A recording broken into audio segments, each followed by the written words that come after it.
Buenas noches, bienvenidos a este acto. Es un acto, desde luego, muy entrañable, porque además estamos en un lugar que nos encanta venir, y en esta sala de las casas consistoriales, este salón de plenos, que es una auténtica maravilla arquitectónica, preciosa. Está aquí, de verdad, como uno prácticamente en su casa, ¿no? Agradecido de que hayan venido ustedes. Y bueno, pues hoy lo que nos toca es hablar del tomo 2 de Mediterránea. Es una historia en 5 tomos, una historia del siglo XX en 5 tomos de todo el litoral de la región de Murcia. Esto ha sido posible gracias a la colaboración de todos los ayuntamientos de la costa, ¿no? Desde San Pedro del Pinatar hasta Águilas, y por supuesto el Ayuntamiento de Mazarrón, que colabora maravillosa y espléndidamente. Hay que decir que si no fuera precisamente por esa colaboración, esto sería imposible, este proyecto sería imposible sacar adelante, primero porque es un proyecto muy costoso. Además, requiere la colaboración de muchas personas, historiadores, investigadores. En la mayor parte de los casos, incluso, estamos sobre un terreno prácticamente desconocido, donde no se ha hecho nunca nada y se ha investigado, con lo cual lo que estamos haciendo precisamente es un proyecto súper ambicioso, vanguardista, que va a sacar a la luz la historia de todas las localidades del litoral de la región de Murcia que hasta ahora eran totalmente desconocidas.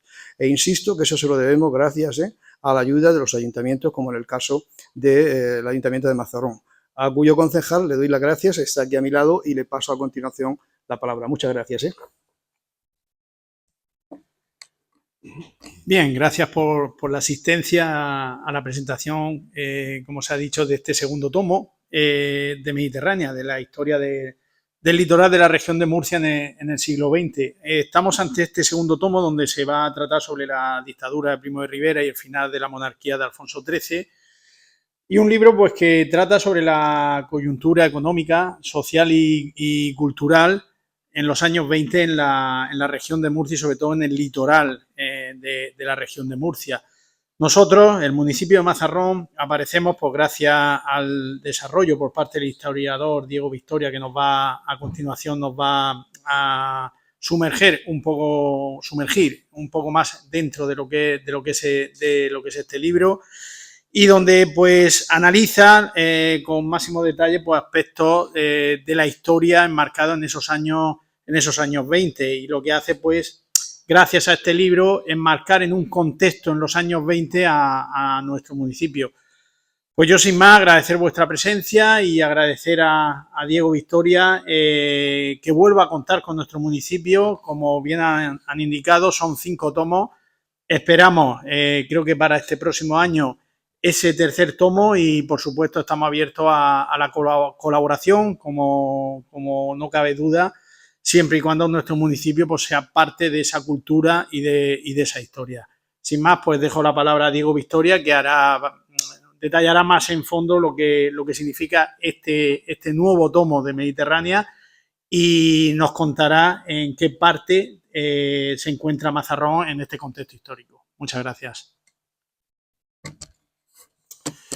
Bien, primero ahora agradecer las palabras de Jorge Durán, concejal de Cultura de este ayuntamiento, y por supuesto al doctor Francisco Velasco por la apuesta tan decidida que tiene con Editorial Nova Espartaria, que constituye ahora mismo pues todo un referente, por lo menos en los litorales, los municipios del litoral de la región de Murcia, con este proyecto de Mediterránea, que ahora lleva 2 tomos publicados, pero que llegarán a 5 o 6 tomos, y abarcará todo el siglo XX hasta la democracia, ¿no?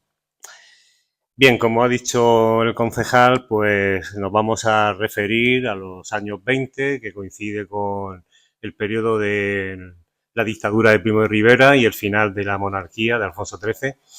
Para Mazarrón, un municipio identificado desde los umbrales de la edad contemporánea con la minería, significó pues su ocaso. Ya pasaron los años del esplendor, y los años 20 pues están marcados por una crisis bastante aguda, profunda, no solo en la minería, sino en otros sectores como las salinas, o sea, la industria salinera, En los transportes y las comunicaciones, pues también era un municipio bastante aislado del conjunto de la comarca, conjunto comarcal.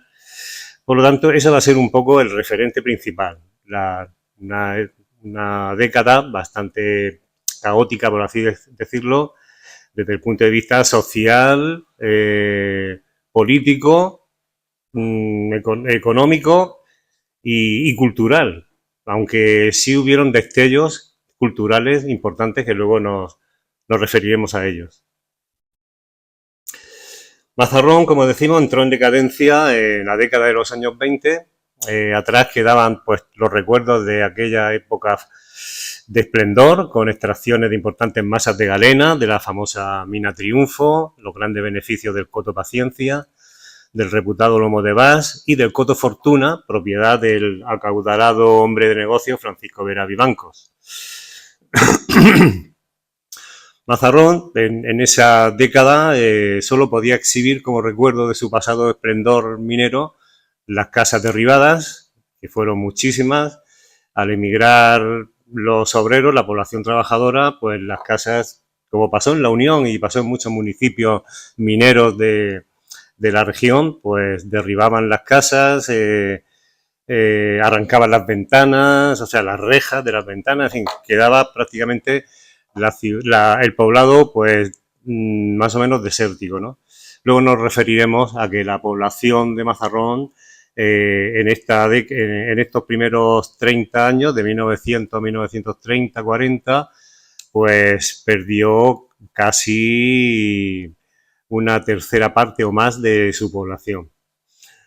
Y luego lo veremos. La población obrera emigró en su mayor parte.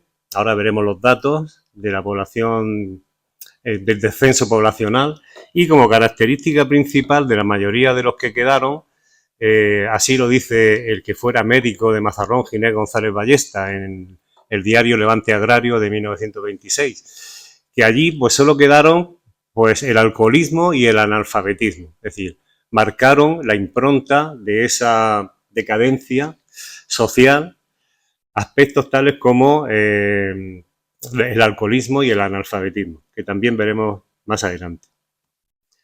La crisis de los años 20, por lo tanto, para Mazarrón fue la peor desde hacía muchos años. Era un municipio aislado, como hemos dicho antes, las vías de comunicación, tanto marítimas como terrestres, le aislaban y todos clamaban por un ramal ferroviario que comunicara Mazarrón con Totana, que era de vital importancia, y sobre todo la carretera de Mazarrón a Águila. Dos grandes reivindicaciones de los años 20 para Mazarrón. De esa manera intentaba no quedar tan aislado el municipio. Las razones del declive general yo las he centrado en 9 aspectos. Las enfermedades causadas por el trabajo en las minas y por la deficiente higiene pública, las viviendas insalubres, la escasez de aguas potables, una climatología adversa, había pedrisco de manera ocasional, repetidas veces, y una nevada a finales de diciembre del 26, la sequía, la fuerte emigración, la crisis del plomo, la ausencia de un puerto comercial, que era una gran reivindicación también en aquellos momentos, y el déficit educativo. Esas serían las claves o las razones de ese declive general, que se puede condensar en esas 4 que hemos mencionado, esas 9 que hemos mencionado. Como antes hemos dicho, Mazarrón vio disminuir su población como resultado de la parálisis minera, hasta situarse, según el censo de población de 1913, en 13.604 habitantes. Desde 1900, en que sumó 23.284, había perdido en ese transcurso de 1900 a 1930 un 41% de su población. Es decir, una cifra contundente que expresa claramente el éxodo masivo en esa etapa de los años 20. La población, de hecho, como hemos comentado, era de 13.604. Entre hombres y mujeres estaba repartido por igual. Prácticamente las mujeres eran un 50,5% de la población, los hombres con 49,5%. Y después destaca en el estado civil, destaca la gran cuantía de la cohorte de solteros.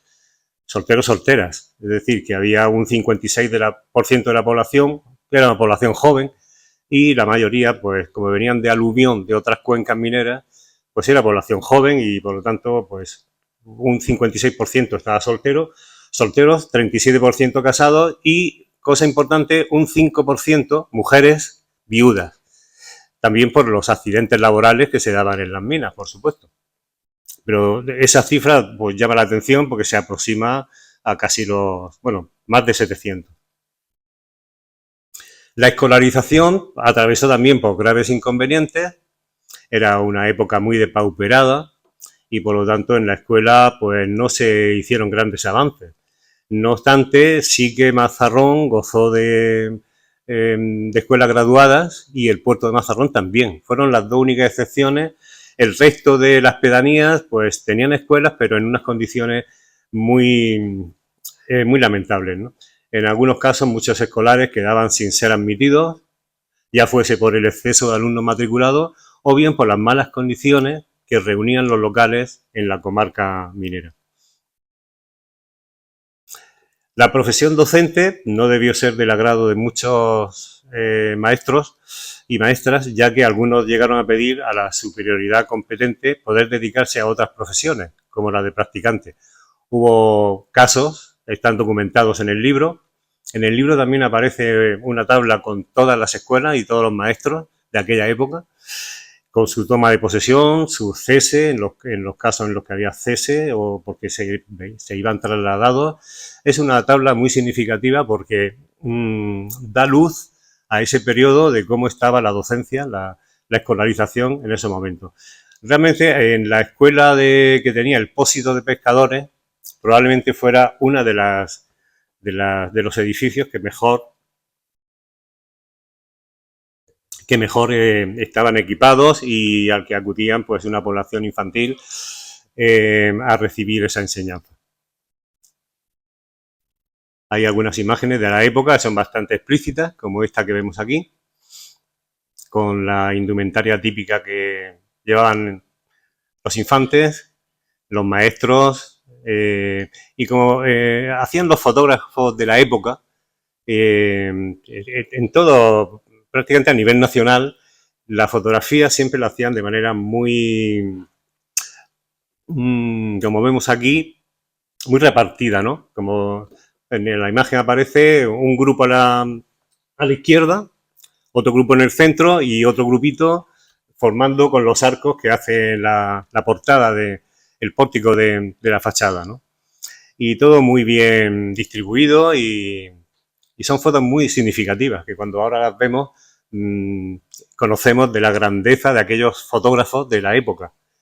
Fue una época muy importante de la fotopostal y de fotógrafos tan ilustres como en Cartagena fue Casabú y otros, como Matrán o en fin. En cuanto a la instrucción elemental, el analfabetismo al que nos hemos referido antes, alcanzó un 68%, casi un 70% de la población no sabía leer. Algunos sabían leer y escribir, pero un porcentaje que superaba más del 60%, pues no sabían leer. Si contamos ese conjunto de que suma un total de 9.352, estamos hablando de casi un 70% de población analfabeta, siendo superior en las mujeres un 38% que en hombres, que era un 30,6%. En el contexto juvenil cobraron relevancia los exploradores del puerto de Mazarrón. Fue un grupo de muchachos jóvenes que formaron parte de ese conglomerado de exploradores que tuvieron en los años 20 un gran impacto, no solo en Mazarrón, sino en Cartagena, en La Unión, en muchos municipios, ¿no? Destacaban siempre por la disciplina y por esas proezas que a veces se le daba a los actos que, entre comillas, se llamaban heroicos, ¿no? Como, por ejemplo, el salvamento de náufragos, que era algo muy característico de las zonas litorales, en el que, pues, por actos relacionados con el salvamento de algunos náufragos, pues se condecoraban, en este caso, a dos chicos de estos exploradores que antes decíamos, a José y Alberto Álvarez, que libraron de la muerte a un hombre que se ahogaba en Mazarrón. Del esplendor minero se pasó en los años 20 a la desbandada. Es como le llamaban las crónicas de la época. La desbandada significaba que un pueblo como era Mazarrón emigraba a Orán, Argelia, Marsella, Argentina y Cuba preferentemente, pero en unas oleadas bastante significativas, como hemos visto anteriormente. Incluso en Mazarrón se llegó a operar una junta local de información para emigrantes, al igual que en Águilas, Caravaca, Cieza, La Unión, Lorca, Mula, Totana, dado el considerable número de obreros que huía al extranjero. Estas juntas locales lo que tenían era la misión de informar a los que salían, a los emigrantes, de cuáles eran las condiciones en los lugares de destino. Si encontraban trabajo, si había trabajo o bien en los ferrocarriles o en el esparto o cualquier industria que surgiera en esas localidades a las que iban ahí. Una estampa también muy significativa de aquella época. En 1926 la situación deplorable de Mazarrón se veía reflejada en los obreros. Estos imploraban por las calles la caridad pública, emigraban después, huyendo del hambre y derribando sus casas, alzándose contra la administración municipal en favor de la higiene, la cultura, las comunicaciones y la defensa de las organizaciones obreras. Cultura y trabajo era su lema. Luego nos referiremos más adelante a la conflictividad que genera la crisis minera en Mazarrón, una conflictividad social que va amparada por organizaciones obreras de defensa obrera y grupos antimonárquicos o asociados a ideologías republicanas, a la ideología republicana, y que en los años 27 hasta el 31 se movilizaron por la falta de trabajo, el desempleo y por el hambre que pasaban, ¿no?, en esos momentos. A mediados de mayo del 27 ya había 4.000 obreros en paro. La compañía de Águilas anunciaba oficialmente el 31 de mayo la paralización definitiva de los trabajos, y eso suponía que si una compañía tan importante como la compañía de Águilas caía muchas otras, prácticamente casi todas, ¿no? De ahí que el paro pues supuso la suspensión total de la vida en Mazarrón y dejaba sin recursos en un plazo de 48 horas a unas 5.000 personas en el transcurso de 2 días. Estamos hablando de una cantidad importante de población que se quedaba sin empleo porque las minas pues, prácticamente cayeron toda la actividad. Las consecuencias de esta crisis minera pues fueron desastrosas. La conflictividad, como acabamos de decir, afloró en repetidas ocasiones, dada la escasez de trabajo y los bajos salarios, sobre todo en marzo de 1927. En cualquier documentación que se pueda examinar en este archivo municipal o en la prensa de la época, se verá que el año 27, 1927, fue el gran declive. Marzo, abril, mayo, y ya de ahí, pues prácticamente el declive no cesó. Hasta incluso en el año 31, ya con la República, también hubo grandes movilizaciones de obreros por la escasez de trabajo también y por la paralización de las minas. La decadencia vino impuesta por el agotamiento de los criaderos. Fue espectacular la pérdida de brazos en la minería del plomo. Un dato ilustra todo. Entre 1924 y 1940 perdió más de las 2/3 partes de su personal obrero. A la crisis minera se sumó la de la industria salinera, que despidió en octubre de 1928 a todos sus obreros por falta de salida del producto. Y quitando estas 3 sociedades anónimas de capital bastante suculento, que desembolsaron capital para explotar la riqueza que se daba en Mazarrón, sobre todo la riqueza minera, el desarrollo industrial realmente entra en una clara fase sin una visión de futuro. Esas 3 sociedades importantes fueron las Aguas Potables de Zamora Water Works, la Compañía Metalúrgica de Mazarrón, que estaba en el puerto de Mazarrón, y la Sociedad de las Minas de Hierro de Bédar. Mazarrón necesitaba vías de comunicación, tanto marítima como terrestre. Por lo general, las carreteras existentes eran de difícil tránsito y se reclamaban vías férreas secundarias y principales, siendo estratégico el ferrocarril de Cartagena-Águilas, en vías de construcción, necesario para el desarrollo del comercio de esta comarca. La construcción de caminos vecinales, entre otras iniciativas, fueron el paliativo a la crisis obrera. No solo aquí en Mazarrón, sino en Águilas, en La Unión, en otras poblaciones mineras. Cuando entraban en crisis, el paliativo que hacían los ayuntamientos era construir caminos vecinales, pedir autorización a la Diputación Provincial, entrar en planes que eran anuales de construcción de caminos vecinales y dar trabajo a los obreros que quedaban en paro por estas obras. Obras como la carretera de Cartagena a Mazarrón, el camino vecinal de Mazarrón a las diputaciones de Balsicas y Mingrano, el arreglo del camino de Mazarrón a Bolnuevo, los trabajos de la vía férrea de La Pinilla a Águila, el pozo artesiano en la Diputación Rural del Romero, la reanudación de los trabajos de la fabricación de fundición del puerto y, sobre todo, hacer el puerto de refugio para dar trabajo a los obreros del campo. Estas fueron las 6 iniciativas más importantes, hubo otras, pero estas fueron las más importantes que se comenzaron a hacer para solventar un poco o para paliar el problema derivado de la crisis minera. La ausencia de un puerto comercial también fue algo destacado y lo mismo que el ferrocarril a Totana, que impidieron unas relaciones fructíferas y morales con otros pueblos. Probablemente con ese puerto comercial que se anhelaba tanto y se quería construir y el ferrocarril a Totana, Mazarrón hubiera podido salir de su aislamiento. Por otra parte, sin el fomento del comercio y la agricultura, no podían verse favorecidas nuevas industrias y la natural emancipación del exclusivismo industrial.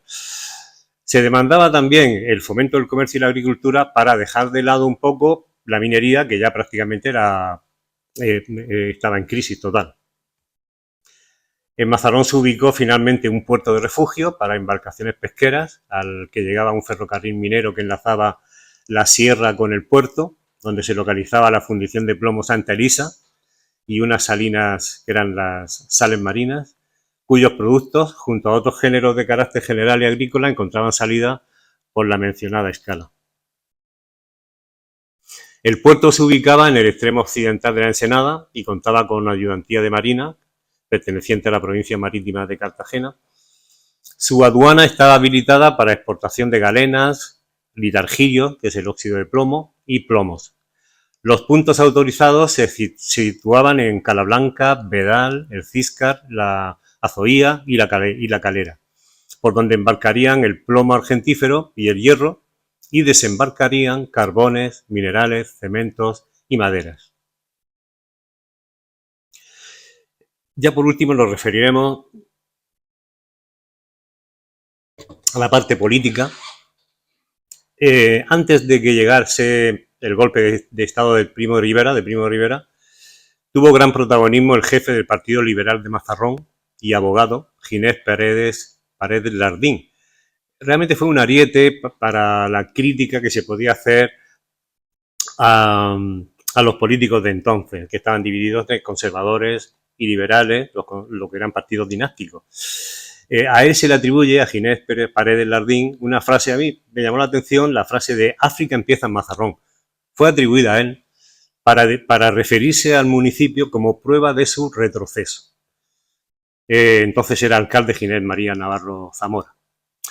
El régimen de la Restauración, anterior a la dictadura de Primo de Rivera, era ajeno a la militarada que hizo el general Primo de Rivera. Y lo mismo que había en la sociedad un espíritu moralista y católico que impregnó a toda la sociedad de la Restauración, la de Alfonso XII y Alfonso XIII. En la dictadura también estuvo presente ese espíritu entre la sociedad, un espíritu moralista y católico, igual que la sociedad precedente. En la parcela asistencial cobró importancia la Cruz Roja. Su jefe local fue José Ortiz, que impulsó festivales benéficos para recaudar fondos. Y en la parcela periodística estuvo, a partir del 20 de noviembre del 24, dio a luz un primer número de El Centinela, muy vinculado al médico Francisco Llúfera Hernández, entre otros promotores, cuyo lema estuvo acorde con el espíritu de la dictadura, civismo y patria.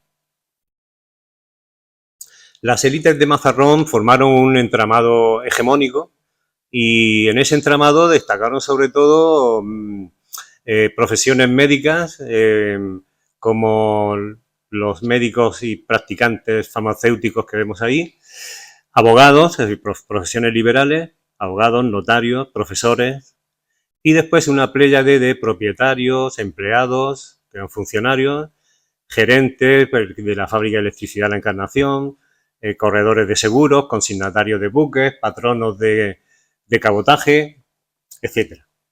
Podemos decir que dentro del municipio eran lo que eran las clases un poquitín más acomodadas. Las cofradías y pósitos de pescadores de la región murciana, una especie de cooperativas, se establecieron en los puertos de Águilas, Cartagena, Mazarrón y San Pedro del Pinatar. Mazarrón sumaba un buen número de unidades de vela y remo que ponían de manifiesto un sistema de explotación minifundista, es decir, eran vapores, motores, le llamaban motores, vapores y barcos de vela y remo. En total había empleados en estas embarcaciones unos 1.256, según datos de 1930 a 32. 1.256 empleados en embarcaciones. En fin, barcos de transporte, de mercancías, y había incluso hasta 2 talleres de construcción de este tipo de barcos, sobre todo los barcos de pesca. El problema de los pescadores mazarroneros era la falta de modernización de su industria, que les abocaba a la emigración. Mazarrón destacó la pesca de la sardina, la pesca con el arte llamado moruna, que fue autorizada definitivamente en mayo del 29, y también fue sustancial el uso de la almadraba La Cruz durante la temporada del 20 de agosto al 31 de diciembre. Una cuestión política importante fue cómo, con el cambio de régimen, de la restauración a la dictadura de Primo de Rivera, los ayuntamientos prácticamente de toda España fueron depurados administrativamente. Mazarrón fue uno de los que más destacó a nivel nacional, porque la delegación inspectora del Ayuntamiento de Mazarrón encontró irregularidades y ordenó detenciones a diestro y siniestro. Es decir, aquí todos los que fueron alcaldes anteriormente a la dictadura de Primo de Rivera fueron encarcelados, ingresaron en la cárcel. Ahí fue el caso de exalcaldes como Antonio Belmonte Sánchez, Luis Zapata, Ginés Fernández, Fernando Oliva, Francisco Martínez. Aquí menciono algunos, pero hubo más. La prensa nacional incluso dijo que el pueblo estaba muy disgustado por estos encarcelamientos y que se esperaban incluso más detenciones. Eso salía en la prensa nacional, no solamente en la regional o local. El 19 de enero de 24 todavía continuaban los encarcelamientos después de unos pocos meses de dictadura de Primo de Rivera. Ingresaron en la cárcel pues exalcaldes, exconcejales, síndicos, el secretario, el oficial mayor, el contador, el depositario, el administrador, prácticamente todos los cargos más importantes del ayuntamiento fueron encarcelados por encontrar algún tipo de irregularidad en la administración. Después fueron amnistiados prácticamente al poco tiempo, ¿no? Pero entraron en la cárcel. Tras la catarsis administrativa, a finales de enero del 24, empezaron a tomar posesión el nuevo concejo. Y en este caso se proclamó alcalde a mediados de marzo de 1924 a Ángel Viuda Guirao y como primer teniente de alcalde Ginés Jorquera Campillo, comerciante y propietario de Tejidos La Purísima, que fue posteriormente alcalde. La vida cotidiana se vio animada con actividades artísticas y deportivas. Fue lo que llamamos siempre los felices años 20, que aquí no fueron tan felices, pero sí que alguna población algo acomodada notó el cambio que se dio no solamente aquí, sino en toda Europa, de aquellos Happy 20, los felices 20. Sobre todo en Mazarrón empezaron a destacar el cine, el teatro, y hubo compañías cómico-dramáticas de una gran relevancia a nivel nacional que recalaron en Mazarrón, como la de Salado Francés y la artística Blanca Azucena y Subotones. Fueron los años de la eclosión de los partidos de fútbol. En este aspecto destacaron los encuentros celebrados por los equipos de Racing Club de Mazarrón, el Rayo Totana, con un lleno formidable, eran los máximos rivales en ese momento, o los que protagonizaron el Arenas del puerto de Mazarrón y el de nueva creación Artes Gráficas, compuesto por impresores de Totana. También fueron muy seguidos los clubes de gimnástico de Totana, Gimnástica de Mazarrón, el Hispania del puerto de Mazarrón, y aquí llegaban equipos de, como era el momento de eclosión del fútbol, de prácticamente toda la región, siendo los más significativos el Peral de Cartagena y el Racing Club de Totana y Gimnástica de Águila. La fiebre automovilística fue también una fiebre de los años 20, estaba tan generalizada en Mazarrón que en 1928 se habló de que era una epidemia. No solo porque hubiera muchos coches, pues realmente automóviles solo en ese momento se los podían permitir la gente que podía tener recursos monetarios importantes, ¿no? Pero se decía en el Levante Agrario de Murcia en 1928 que no es solamente la pasión del auto por sí solo lo que priva, no, es todo lo que con él va relacionado, ya sean cubiertas, neumáticos, piezas de recambio, gasolina y hasta aceites lubrificantes, que generó una gran actividad delincuencial. Es decir, había robos y delincuencia asociada al robo de neumáticos, piezas de recambio, etc. Gasolina. No pudo faltar el cine. Hay una frase bastante significativa que se publicó en La Opinión, el periódico de Totana, en 1923, que dice: solo alegra nuestras horas de tristeza el cine salón Eureka, que con sus magistrales películas del programa Ajuria sigue obteniendo un éxito grandioso por el exquisito gusto con que son representadas. El público distinguido que constantemente acude a este salón aplaude a la empresa por el acierto que en escoger películas viene demostrando. Sin embargo, la actividad de ocio por excelencia fue el veraneo en el puerto de Mazarrón. Las familias pudientes se asentaron largas temporadas, incluida una colonia de notables alameños, pues lo mismo que pasaba pues en los Alcázares, en San Pedro Pinatar, en la Ribera, en fin, todo lo que era el litoral en Águila, el litoral murciano, ¿no? A pesar de los malos tiempos económicos, las clases acomodadas se mantenían con la renta de fincas urbanas y rústicas, o sea, vivían de la renta. En el puerto, sobre todo, fue tanta su afluencia que ocuparon ellos solo algunas calles de aquel lugar. Fueron muy populares las fiestas en el puerto de Mazarrón, del 15 al 20 de agosto, cucaña, velada marítima, fuegos artificiales, regatas a remo y a vela, corridas de cintas y verbena. Esta foto, gentileza de Mariano, una foto de una calle céntrica del puerto en un día de fiesta.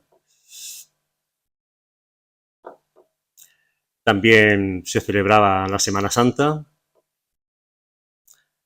Y bueno, en este contexto de un régimen militarista, las autoridades de Mazarrón se alinearon con las instituciones políticas amparadas por el Estado, que era el Somatén y la Unión Patriótica. Por ejemplo, la Cámara Agrícola, pues todos se afiliaron a la Unión Patriótica y al Somatén, con más de 500 asociados, ¿no? Ambos, Somatén y Unión Patriótica, que era el partido único del régimen, armaron ese aparato ideológico que condujo a la defensa del sistema monárquico. En esta época de la dictadura, no solo aquí en Mazarrón, sino en prácticamente todos los ayuntamientos españoles de España, se centró la actividad municipal en obras de mejoras higiénicas y sanitarias, que como en otros municipios siguieron los dictados del régimen, embellecimiento y mejora urbanística. Las autoridades del régimen se empeñaron en que prosperasen importantes iniciativas, ya no solo las que hemos mencionado anteriormente en la exposición, sino que se empeñaron en que saliera adelante un consorcio minero pensado para suministrar material necesario a las fábricas metalúrgicas y así sacarlas un poco de la crisis. Los sondeos para alumbrar aguas. Mazarrón formó parte de la mancomunidad de municipios de los canales del Taivilla y también solicitaron otro ramal del ferrocarril de Totana a Pinilla, una estación telegráfica y otra particular para las salinas marítimas, la empresa Salinas Marítimas, la construcción de un edificio de aduana y esos serían un poco los 4 o 5 aspectos más importantes que se empeñaron en hacer en estos momentos de crisis. A finales de 1927 se registró la dimisión del alcalde Ángel Viude Quirao que trasladó su residencia a Madrid y un año más tarde, bueno, menos de un año más tarde, esa crisis institucional se resolvió con la elección de Ginés Jorquera Campillo, que venía desempeñando el cargo interinamente. Con el gobierno Berenguer y después de Primo de Rivera, y al igual que en toda España, la dictadura vive sus peores momentos. Aquí, como en muchos lugares de todo el país, se constituyen grupos republicanos. El primero que se constituyó fue, uno de los primeros fue a 1 de mayo del 30, que fue la Agrupación Social Democrática, de carácter puramente republicana, presidida por José Granados Martínez y, como vicepresidente, Tomás Vivanco Ruiz, presidente de Unión Republicana y futuro alcalde al comienzo de la Segunda República. El 26 de septiembre de 1930 se constituyó la comisión organizadora del Partido Republicano Radical Socialista, integrada por su presidente Félix Pablo Gundín y su vicepresidente José Granados Martínez, fusilado por el franquismo. Contaba ese Partido Republicano Radical Socialista con 2.300 afiliados en 1930, quiere decir una cantidad bastante notable para entonces, cuando ya se estaba viendo que el régimen estaba ya a punto de caer. Y los grupos de oposición dinástica, sobre todo republicanos y socialistas, pues estaban, entre otros, estaban ya afiliándose a estos grupos, ¿no?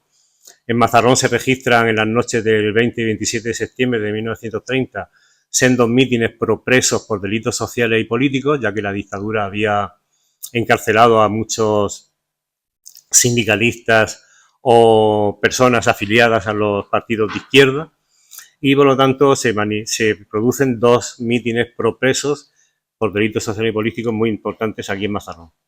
Ante la proximidad de los sufragios del 12 de abril del 31, se reunieron en Mazarrón los elementos de izquierdas, acordaron ir a las elecciones, y en Mazarrón, al contrario que en muchos lugares de España, pues no salieron mayorías republicanos. En esas elecciones salieron elegidos 9 republicanos y 12 monárquicos.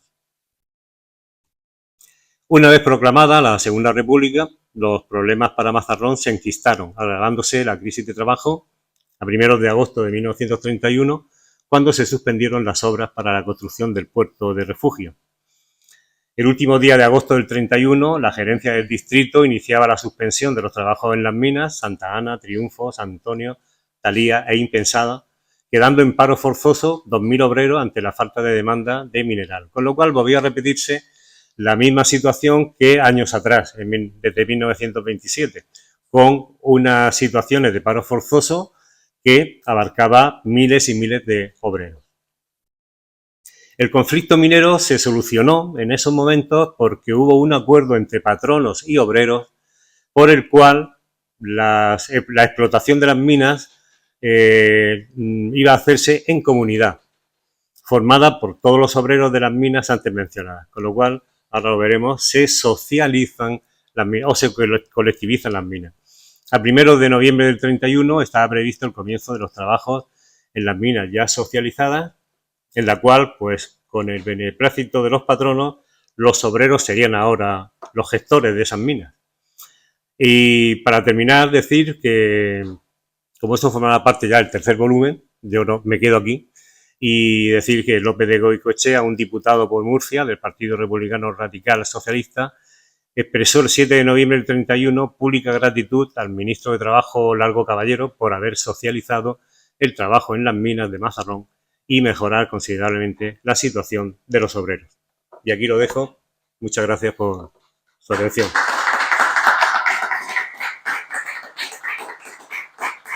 Hay mucho que hacer aquí, ¿eh? Aunque solo fueran una década, nada más, pero en una década hay una historia amplísima, ¿no? Y esto es solamente un pequeño botón. Pero bueno, con Paco nos arriesgamos a todo lo que proponga, porque la verdad que este proyecto de Mediterránea es, cuando esté todo acabado, los 5 tomos, va a estar toda la historia de estos municipios del litoral murciano reflejada ahí, desde todo el siglo XX, prácticamente, entre el tomo 1 hasta el 5 o el 6, o 5 va a estar todo ahí recogido. Se podía hacer un libro de cada uno de los municipios. del siglo XX. Nada, me dice el editor que en la librería de la calle Mayor van a estar los volúmenes del 1 y el 2 expuestos ahí en esa librería.